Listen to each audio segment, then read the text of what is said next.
These McKellar Park Public School students are taking a test that may change the way they look at themselves and how they behave. Dr. Edward Rawana is an associate professor of psychology at Lakehead University, as well as the director of the Center of Excellence for Children and Adolescents with Special Needs. He and his team have developed a strengths assessment inventory test that measures the psychological strengths in students between the ages of 10 to 18 and how it directly affects their behavior. Strengths are what we refer to as competencies and characteristics that kids have. Competencies are skills that they have invested some time in and have developed and feel good about. Characteristics are more of their personality, for example, having a good sense of humor.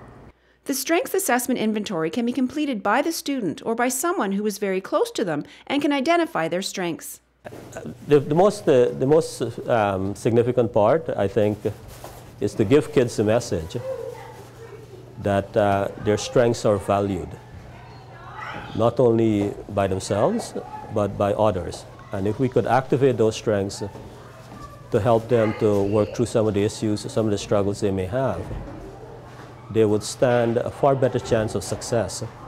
Dr. Rawana and his research team have shown that if kids are being recognized for what they are good at, they are less likely to engage in activities that will bring negative attention to themselves. It's been very successful, and not only in terms of some outcome measures that we used, but also in terms of shifting the culture of the school, whereby at the present time, for example, each classroom has a strengths wall of kids in that particular class.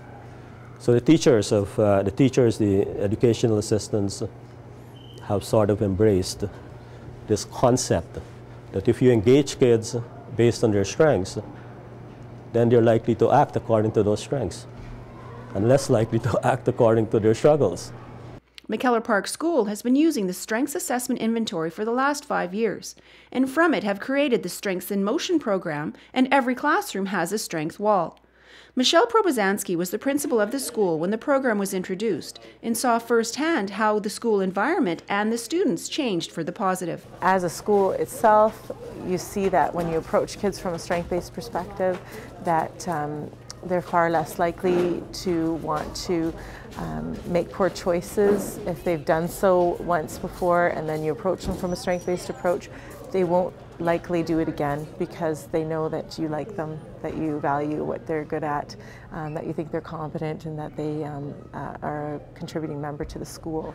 And so because they feel so good about themselves and that they're a part of what's happening within the school in a positive way, they want to do good for you and they want to impress you, and it builds relationships.